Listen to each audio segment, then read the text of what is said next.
Assalamualaikum warahmatullahi wabarakatuh. Salam sejahtera bagi kita sekalian. Teman-teman, perkenalkan nama saya Domingus Allo Pasau. Saya merupakan mahasiswa program pendidikan profesi akuntan Universitas Trisakti.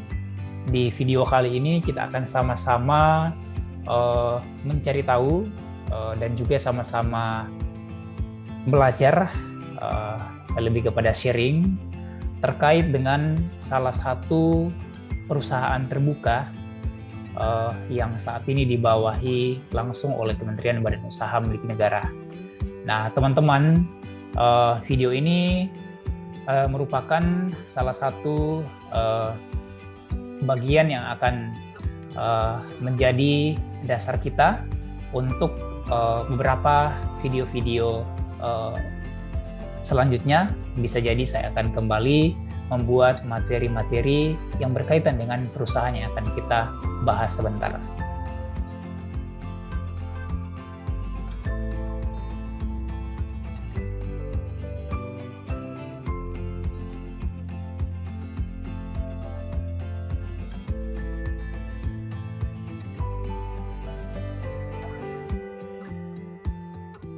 Oke, sesudah kita melihat di slide sebelumnya tadi ada disclaimer bahwa info ini bukan merupakan sebuah ajakan atau juga bukan sebuah rekomendasi buat teman-teman yang menonton video ini, namun lebih kepada di sini kita sharing terkait pengetahuan atau info yang saya dapatkan terkait dengan satu perusahaan ini. Oke, langsung saja.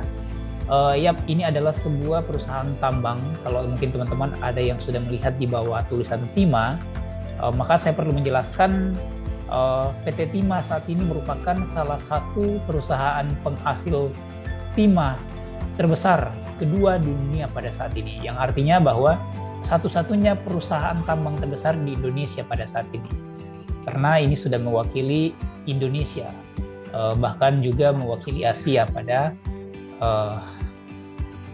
pasar timah di dunia pada saat ini. Nah, teman-teman, apa sih yang perlu kita tahu daripada perusahaan ini itu sendiri? Tadi kita sudah tahu nama PT-nya. Kemudian di sini kita mau mengetahui letaknya. Di mana sih sebenarnya PT Timah ini? Oke, jadi letak dari PT Timah itu sendiri berada di Pangkal Pinang, Provinsi Kepulauan Bangka Belitung. Nah, teman-teman kalau ada jalan-jalan ke Pangkal Pinang, Provinsi Bangka Belitung, dapat mungkin mampir di tempat ini, di perusahaan ini ya.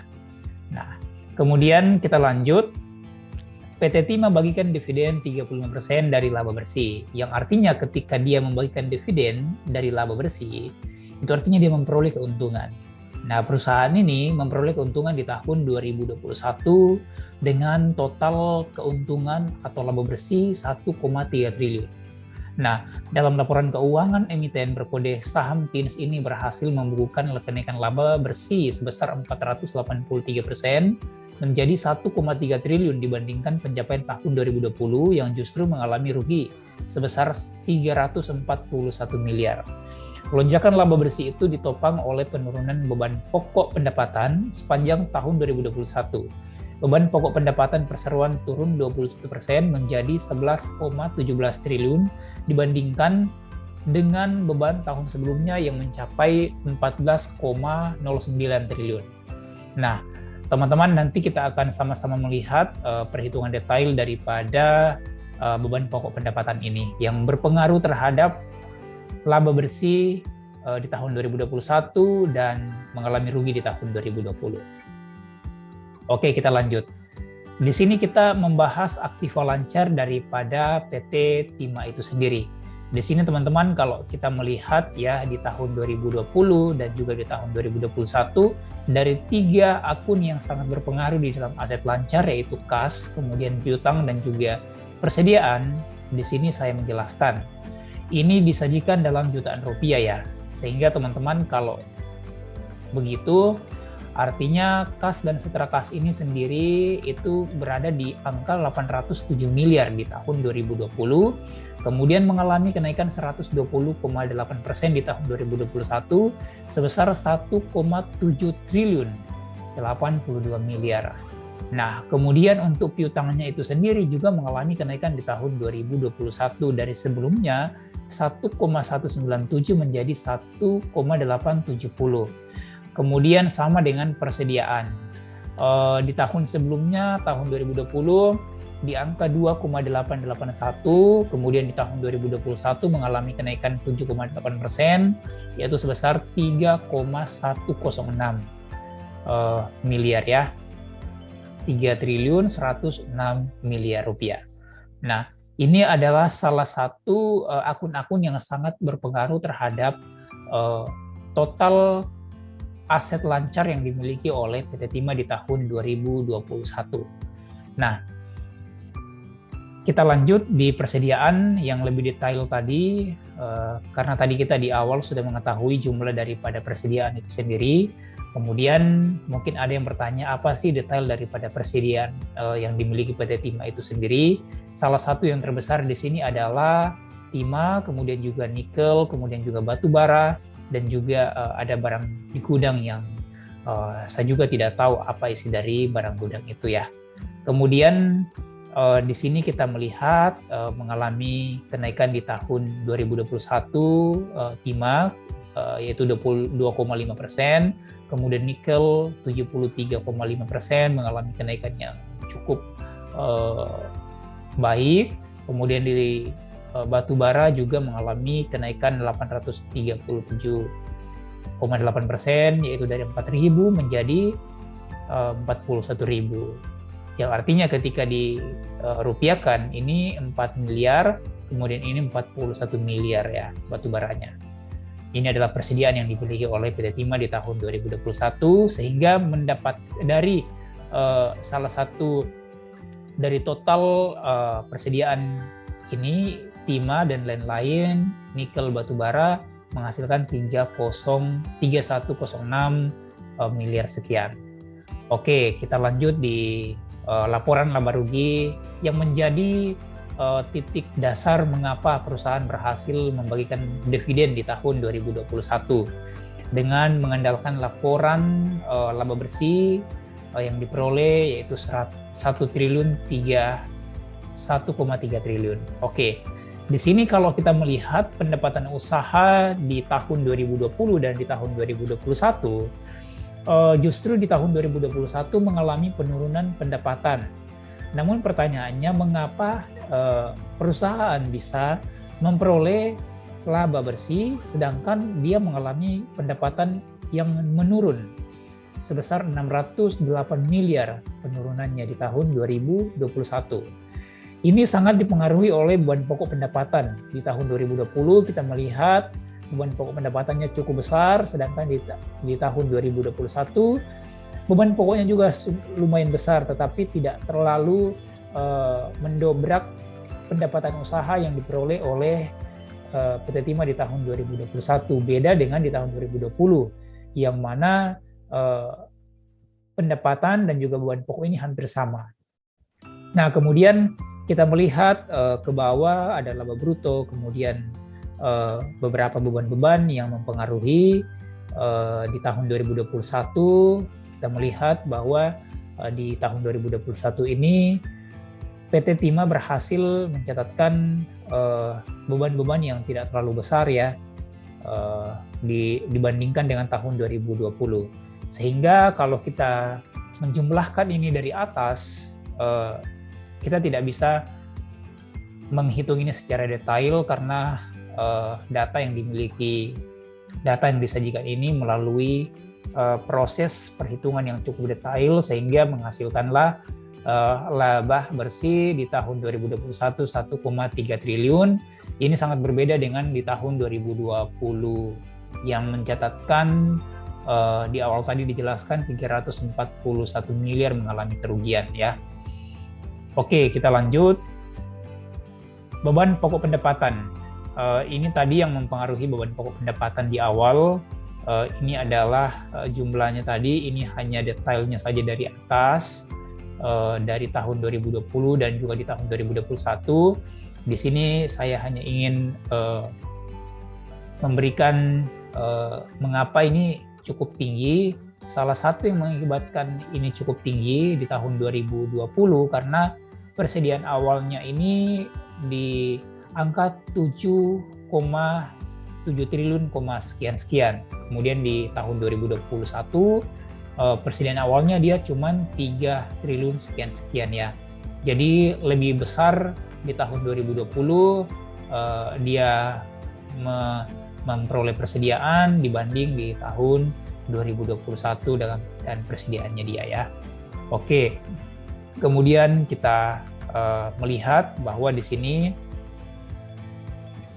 di tahun 2021 mengalami penurunan beban pokok pendapatan sebesar 20,7% ya, sehingga sangat berpengaruh terhadap laba bersih perusahaan di akhir tahun 2021. Oke, kita lanjut di rasio keuangan. Nah, di sini ada 3 rasio yang diberikan oleh perusahaan. Rasio likuiditas ini mengukur tingkat kemampuan perusahaan dalam periode tahun pembukuan 2021 untuk melunasi semua utang-utang jangka pendeknya dia. Sehingga kalau kita melihat di rasio likuiditas, di sini tidak ada minus ya. Semuanya positif, yang artinya bahwa rasio likuiditas menggambarkan perusahaan mampu membayar utang jangka pendek mereka dengan mengandalkan aset lancarnya. Kemudian rasio profitabilitas.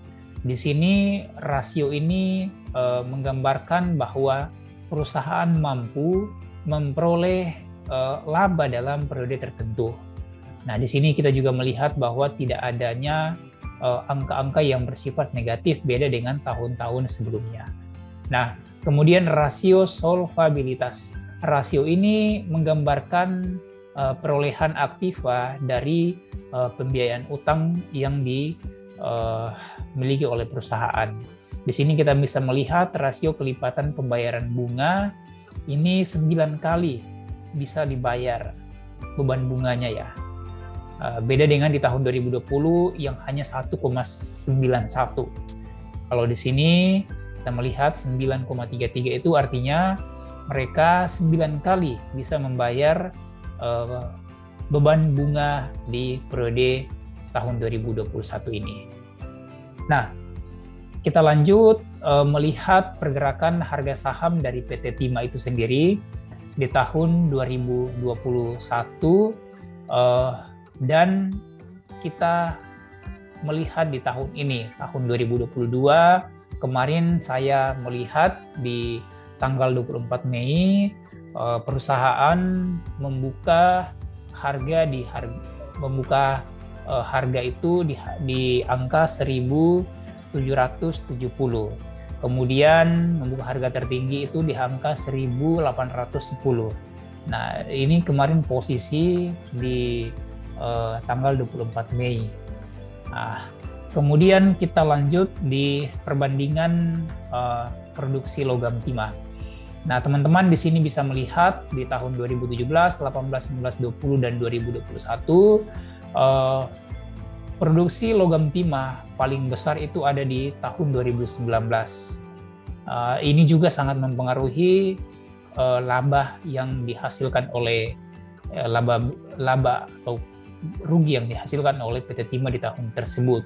Di sini cukup tinggi dia punya produksi sehingga dia juga mengalami kerugian 611 miliar rupiah. Nah, kemudian di tahun 2020 juga tetap mengalami kerugian, sekalipun dia di sini sudah menekan dia punya produksi tadi, tapi yang menjadi ukuran tadi itu ada di beban pokok pendapatan ya yang cukup besar. Kemudian kita melihat di tahun 2021 di sini kita melihat bahwa yang seperti di slide sebelumnya sudah dijelaskan bahwa dia berhasil mencatatkan laba sebesar 1,3 triliun rupiah. Nah, sehingga teman-teman ini yang menjadi ukuran kita, yang menjadi ukuran untuk melihat perusahaan ini dalam periode di masa-masa yang akan datang, di tahun 2021, 2022, 2023. Tentu perusahaan ini akan mengalami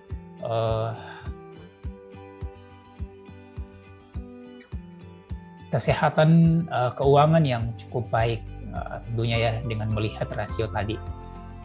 Oke, kita lanjut di halaman terakhir.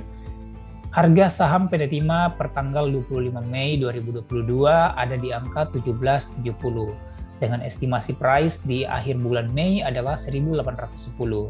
Ada kemungkinan price dapat tercapai dengan melihat ketiga rasio yang telah disajikan tadi ya.